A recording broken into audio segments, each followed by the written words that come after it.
আসসালামু আলাইকুম। গ্লোবাল বাংলা টাইমসে আমি মোহাম্মদ সাইফুল্লাহ আপনাদের সকলকে স্বাগতম জানাচ্ছি। আমি আজকে আপনাদের সাথে যে বিষয়ে কথা বলতে চাচ্ছি সেটা হলো জুলাই পরবর্তী আমরা কিরকম বাংলাদেশ চাই। আসলে জুলাইটা একটা স্বপ্ন মানুষের ছিল। ৫৪ বছর আমাদের স্বাধীনতার বয়স হওয়ার পরে অনেক আশা আকাঙ্ক্ষা আমাদের ছিল। কিন্তু কোনো আশা আকাঙ্ক্ষাই আমাদের মানুষের পূরণ হয়নি। আমরা দুর্নীতিতে চ্যাম্পিয়ন হয়েছি কয়েকবার। আমাদের দেশে খুন, রাহাজানি, গুম সবকিছু হচ্ছে। দুর্নীতি তো তারপরে আমরা ফ্যাসিবাদ, স্বৈরাচার অনেক কিছু আমরা দেখেছি। তো এতগুলো দেখার পরে মানুষ আসলে বিরক্ত। একটু বিরক্ত হয়ে জনতা, ছাত্র, শিক্ষক, কুলি, মজুর, রিক্শাওয়ালা সকল মানুষ নীরবে এবং প্রতিবাদ মুখর হয়ে যে যেভাবে পারছে দলে দলে আপনার এই অন্যায়ের বিরুদ্ধে তারা সুযোগ পেয়েছে যে একটা বিপ্লব সাধন করতে হবে। এই দেশকে একটা পরিবর্তন নিয়ে আসতে হবে। সেই পরিবর্তনকে লক্ষ্য করে কিন্তু এই গণ অভ্যুত্থানটা তৈরি হয়েছে, গণবিপ্লবটা তৈরি হয়েছে। এই গণবিপ্লবের পরে আমরা স্বপ্ন দেখেছি একটা সুন্দর বাংলাদেশের, যে বাংলাদেশে কোনো রক্তপাত থাকবে না, কোনো দুর্নীতি থাকবে না, কোনো চাঁদাবাজি থাকবে না, গুম থাকবে না, খুন থাকবে না, এবং আমরা একটা সুশৃঙ্খল বৈষম্যহীন একটা বাংলাদেশ পাবো। তো সেই বৈষম্যহীন বাংলাদেশ গড়ার জন্য কিছু ভালো মানুষ, সৎ মানুষের দরকার। সেই মানুষগুলো আমাদের সমাজে আছে, কিন্তু সেই সমাজের মানুষগুলো, সেই ভালো মানুষগুলো প্রপার স্পেস না পাওয়ার কারণে তারা তাদের কাজগুলো বাস্তবায়ন করতে পারতেছে না। এই জন্য সবার আগে আমি জুলাই পরবর্তী যে জিনিসটা প্রশাসন সহ সকলের কাছে আবদার করব যে আপনারা ভালো মানুষদেরকে, সৎ মানুষদেরকে, দুর্নীতি মুক্ত মানুষদেরকে আপনারা যথাযথ মর্যাদা দেন, যথাযথ স্থানে তাদেরকে প্রতিষ্ঠিত করেন, এবং যারা অন্যায়কারী প্রত্যেকের একটা তালিকা করে তাদেরকে সমাজ থেকে তাদেরকে এক পেশে করে ফেলেন।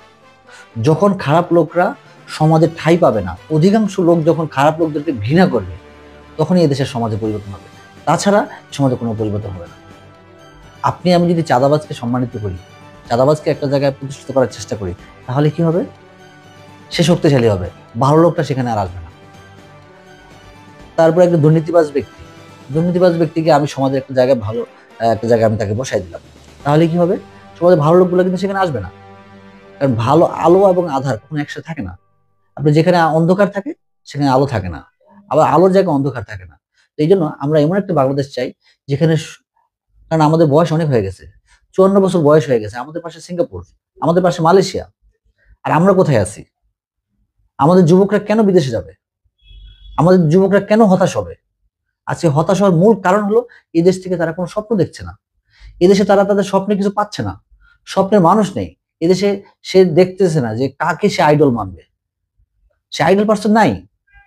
সে দেখতেছে যেদিকে তাকাচ্ছে সে দুর্নীতি। সে মাস্টার্স পাস করে ১০,০০০ ১৫,০০০ টাকা বেতনের চাকরির অফার পায়, অথচ একজন রাস্তার আপনার এই কি বলে সবজি বিক্রেতা তার চেয়ে ভালো ইনকাম করে, রিক্সাওয়ালা তার চেয়ে ভালো ইনকাম করে। তাহলে সেই শিক্ষিত ছেলেটা এই দেশে কেন থাকবে? এটা খুবই ইম্পর্টেন্ট একটা ইস্যু। আমাদের দেশের মানুষ কাজ করতে মালয়েশিয়া যাচ্ছে, কাজ করতে সিঙ্গাপুর যাচ্ছে, অথচ তারা আমাদের প্যারালাল আপনার স্বাধীন দেশ। আজকে আমরা কোথায় আছি? আমাদের যারা নেতা, আমাদের দেশকে ধ্বংস করার মূল কারিগর হলো আমাদের নেতৃবৃন্দ। অনেকে কষ্ট পাবেন, কিন্তু এটাই বাস্তবতা। আমাদের দেশে শিক্ষিত যারা সুশিক্ষিত লোক, তারা আমাদের দেশটাকে ধ্বংস করেনি, নেতৃবৃন্দ ধ্বংস করছে। আপনি একটা ভালো বিসিএস পাস করা ধরেন একজন ব্যক্তি চলে গেল, তাকে অর্ডার দিচ্ছে ধরেন একজন মন্ত্রী, সে হলো অশিক্ষিত, তার ভিতরে দুর্নীতি, কিন্তু বিসিএস পাস করে ভদ্রলোক হয়তো বা সৎ লোক, কিন্তু সে ওই দুর্নীতিগ্রস্ত মন্ত্রীর কথায় চলতে হচ্ছে। তো এই জন্য এই জিনিসগুলো আমাদের ভাবতে হবে। পাশাপাশি আমাদের এই যুবকরা যারা হতাশাগ্রস্ত, এই দেশ থেকে তারা স্বপ্ন দেখতে পাচ্ছে না, এই দেশকে নিয়ে ভাবতে পারতেছে না, তাদেরকে আমাদের কাছে আনতে হবে। আমার পরিচিত অনেকেই আছে যারা জিজ্ঞেস করে, ভাই দেশে থাকা তো আসলে কোনো কিছু করতে পারবো না, এদেশে থেকে লাভ কি? হতাশ। তো এই দেশের জন্য আমার নেতারা কি করেছে? তারা গাড়ি বাড়ি, ইভেন প্রধানমন্ত্রীর আপনার ড্রাইভার, সে ৪০০ কোটি টাকার মালিক হয়ে যাচ্ছে, কোটি কোটি টাকার মালিক। পাতি নেতা থেকে শুরু বড় নেতা সবাই কোটি কোটি টাকার মালিক। এই যে রাষ্ট্রের সম্পদ চুরি করে, দুর্নীতি করে, আপনার মানুষের হক নষ্ট করে তারা আজকে কোটি কোটি টাকার মালিক হয়ে যাচ্ছে। তো তাদের তাদের মতো নেতা আমাদের দরকার নেই। তাদের মতো নেতারা আমাদেরকে নসিহত দেয়, কি নসিহত? যে ৭১-এর চেতনা।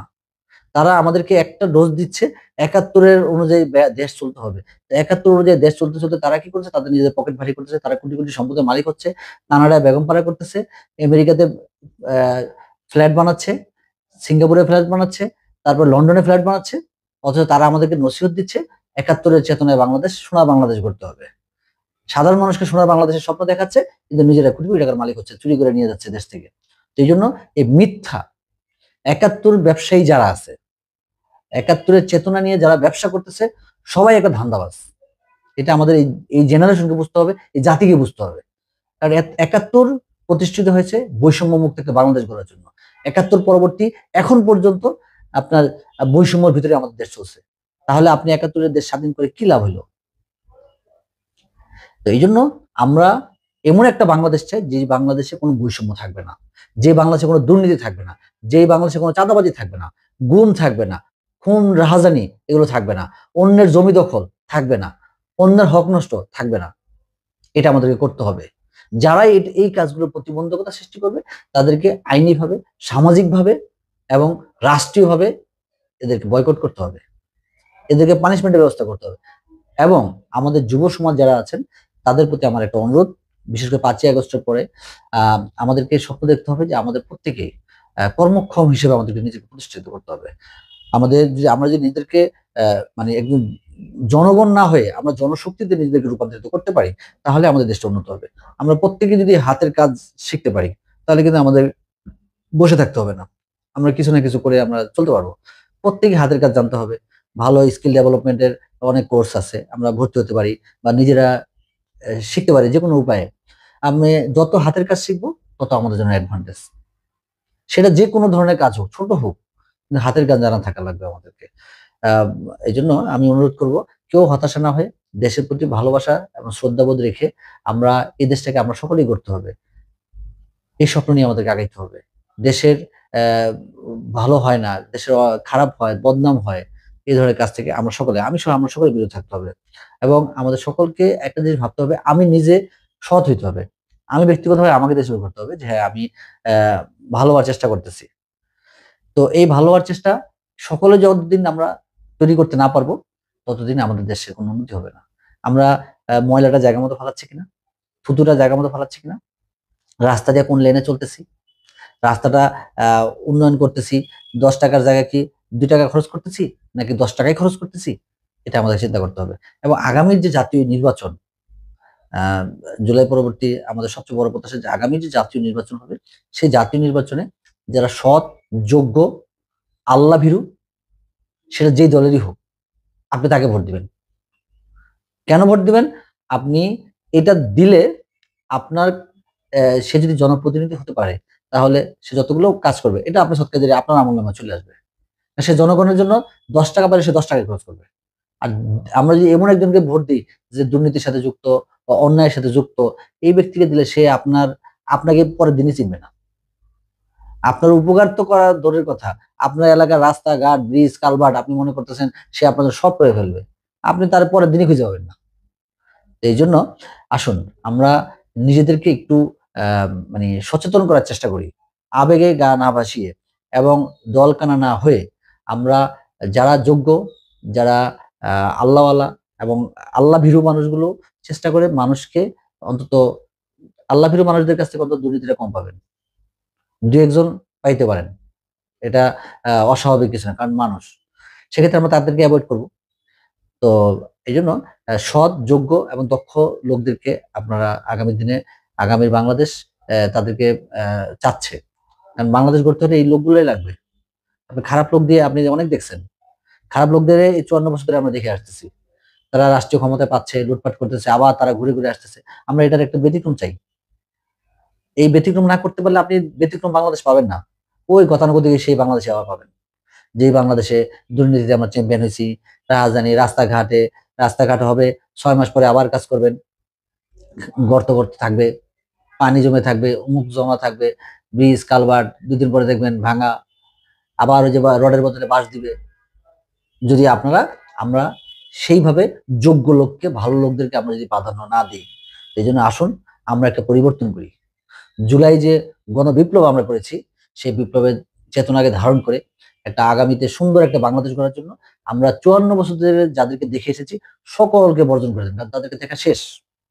তাদেরকে আর দেখার প্রয়োজন নাই। 54 বছর ধরে তাদেরকে আমরা দেখছি, আমরা তাদেরকে দেখতে চাই না। কারণ তারা যোগ্যতা হলে 54 বছরে তাদের যোগ্যতার পারফরমেন্স দেখাইতে পারতো। তারা অযোগ্য। আমি মনে করি তারা সম্পূর্ণভাবে অযোগ্য। এখন নতুন নতুন ব্যক্তিদেরকে নিয়ে আসতে হবে। আসুন সেই নতুন ব্যক্তিরা হোক সৎ, যোগ্য, দক্ষ এবং আল্লাহ ভীরু মানুষ হোক, সেই প্রত্যাশা ব্যক্ত করে আমি আমার কথা শেষ করছি। সকলকে ধন্যবাদ। আসসালামু আলাইকুম।